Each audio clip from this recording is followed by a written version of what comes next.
Welcome back to Armpit Intellectuals, where we excavate the foundational ideas of global thought, refusing to let them gather dust in the academy. We're not here for dusty debates. We're here for the intellectual blueprints that built the world we live in. I'm Zara, and with me is Bilal, ready to expand our critical lens. Today, we don't just study texts, we engage with political history encoded as critique, meaning we look at how these thinkers wrote history itself to challenge powerful political systems. When the history books are written by the victors, the role of the intellectual is to write the history of the vanquished. Our focus remains on three seismic thinkers of anti-colonial theory: Eqbal Ahmad, Edward Said, and Frantz Fanon. We are now going deeper into their intersecting contributions, examining the totality of the intellectual challenge they pose to the Western-dominated world order. This isn't just about three individuals. It's about three distinct but harmonizing registers of rebellion: the political, the cultural, and the psychological. Their work compels us to grasp that the formal quote unquote end of empire wasn't a conclusion.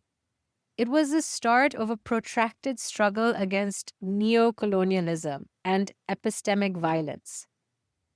Neo-colonialism refers to the new subtle ways powerful countries maintain control over former colonies, not through direct rule, but through economic pressure, cultural influence, and political maneuvering. And epistemic violence is violence enacted through knowledge itself, when one group's entire way of knowing or viewing the world is systematically suppressed or destroyed by a dominant group, effectively erasing their intellectual existence. What makes this trio so foundational is their refusal to isolate these dimensions. Ahmad showed that the global economic structure rests on a cultural narrative, which was highlighted by Said and Fanon, which showed us how this is made durable by psychological damage. Together, they offer the most comprehensive X ray of the global political and cultural architecture we have. Let's start with the strategic mind.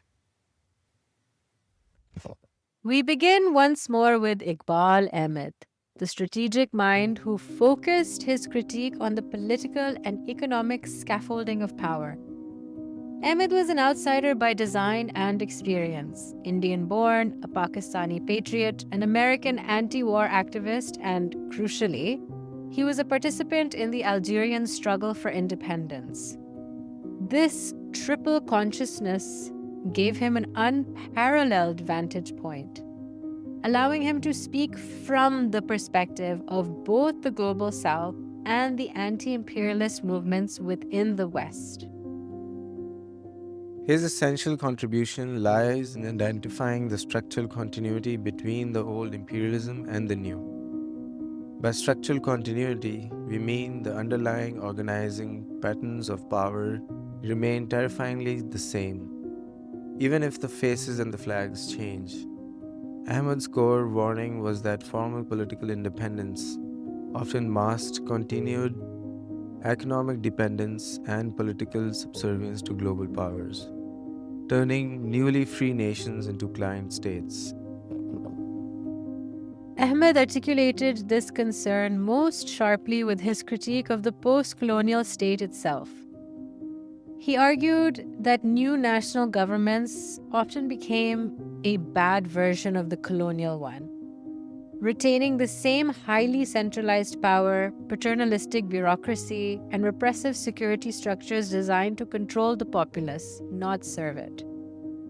This critique, often aimed at Pakistan's long history of military rule and other post-colonial dictatorships, captured the unsentimental view of decolonization's aftermath, that the new elite were often as heartless in its lack of concern for the poor as the colonial state.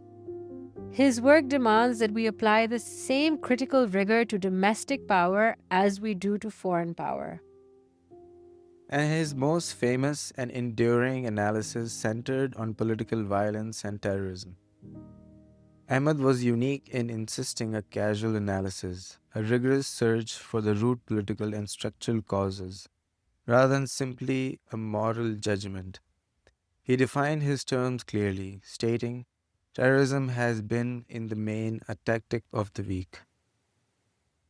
He demonstrated how the systemic terror of the powerful, be it state violence, economic inclusion, generates the reactive tactical violence of the powerless.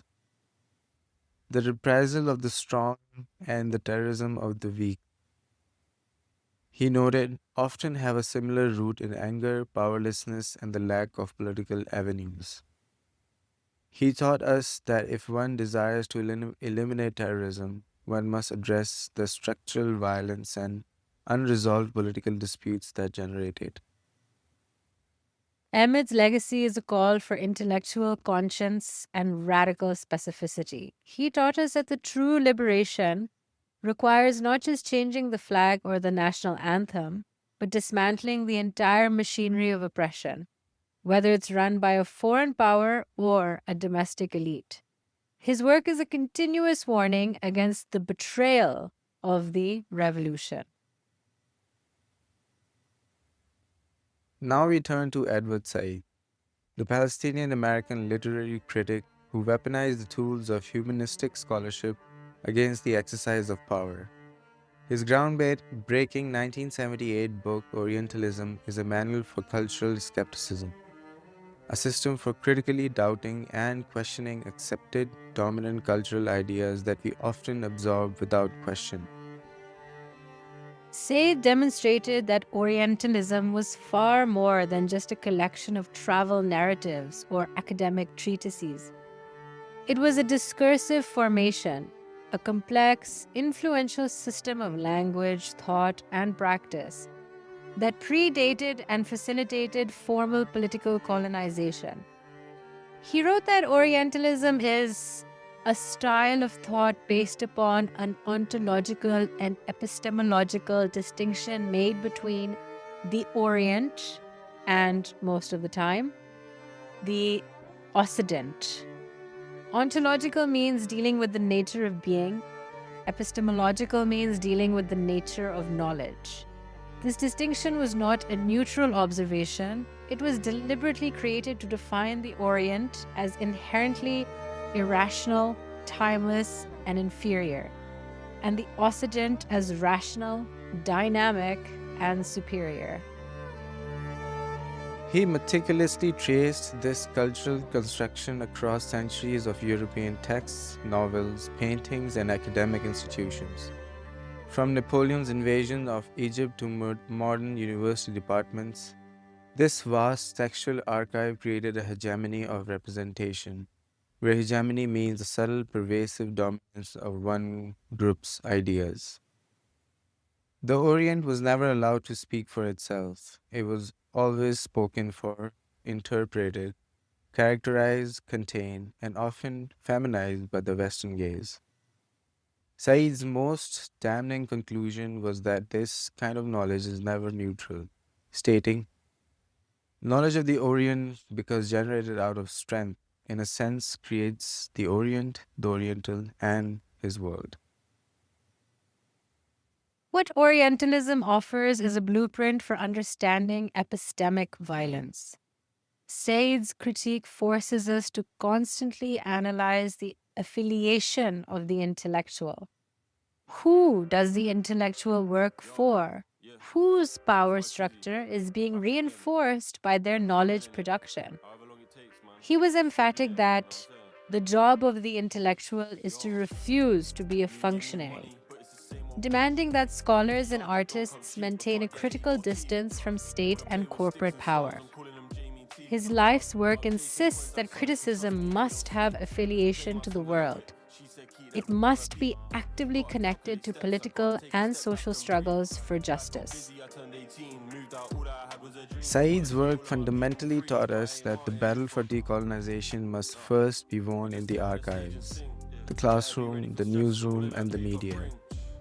Freedom is inextricably linked to the ability to define one's own reality, free from distorting, power-laden mirror of the colonial imagination. Now, to understand the full, devastating human cost of this cultural and political project, we must turn to Frantz Fanon, the psychiatrist and revolutionary from Martinique, the physician of the colonized mind.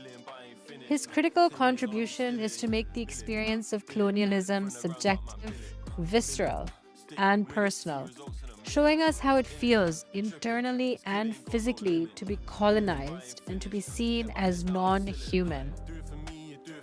In his 1952 psychoanalytic masterpiece, Black Skin, White Masks, Fanon uses his training to expose the deep internal damage wrought by racism.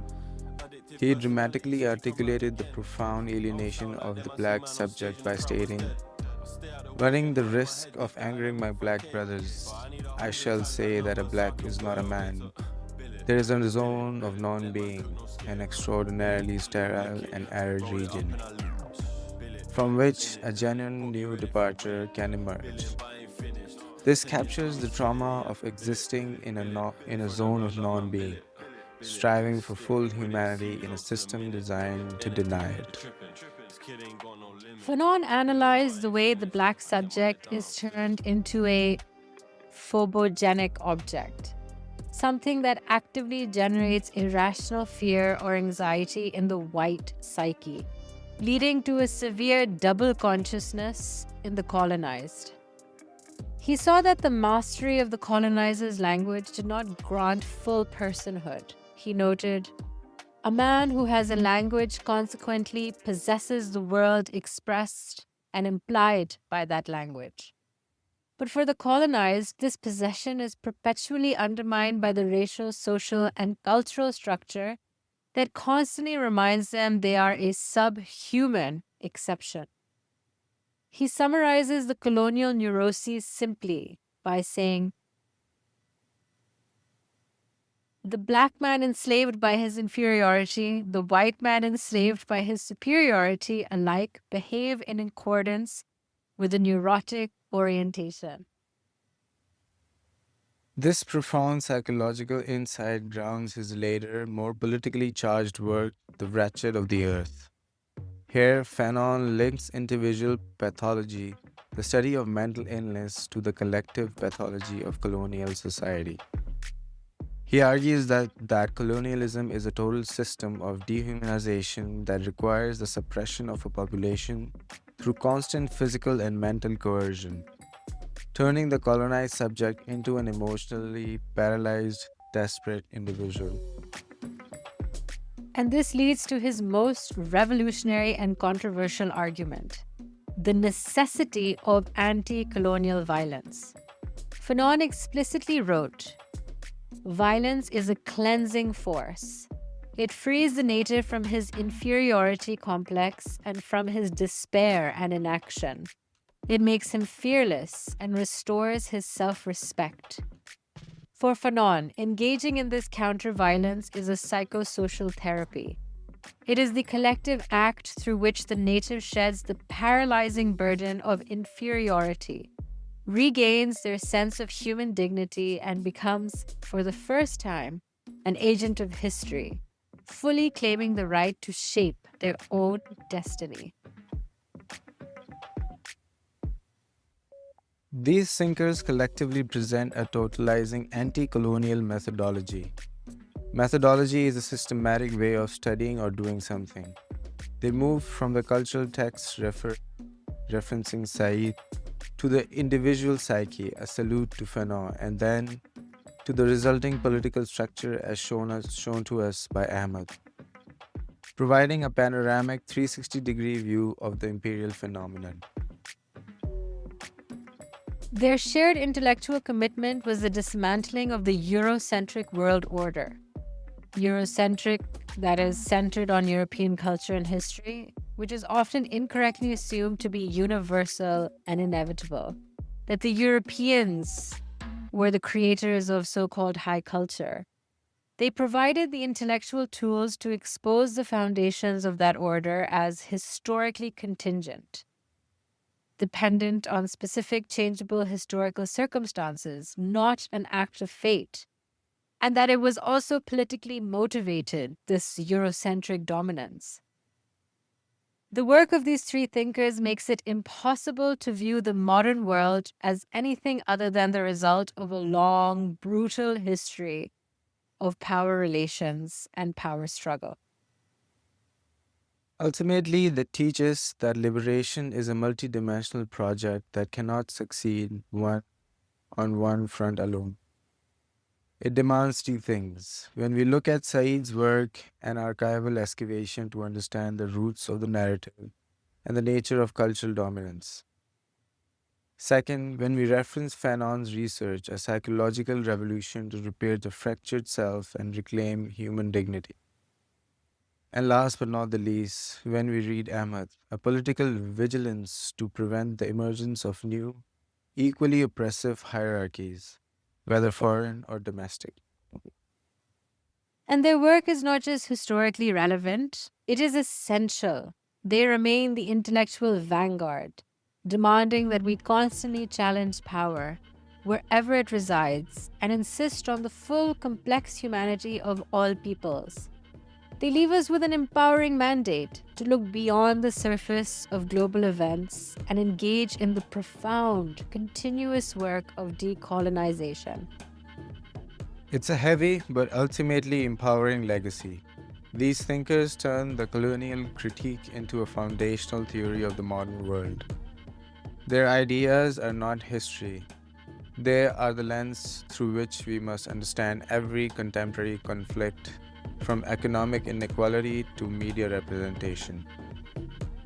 And for anyone looking to understand the core intellectual battles of the last century, which are also the battles of this century, look no further than these three giants. We encourage all our listeners to delve into their work, read, challenge, and think. It's the only way to truly become an intellectual outside the established system, an armpit intellectual. Join us for our next episode where we'll be discussing contemporary women thinkers of anti and post colonial thought. Until then, keep digging beneath the surface, and in the words of Eqbal Ahmad, organize, organize. Organize.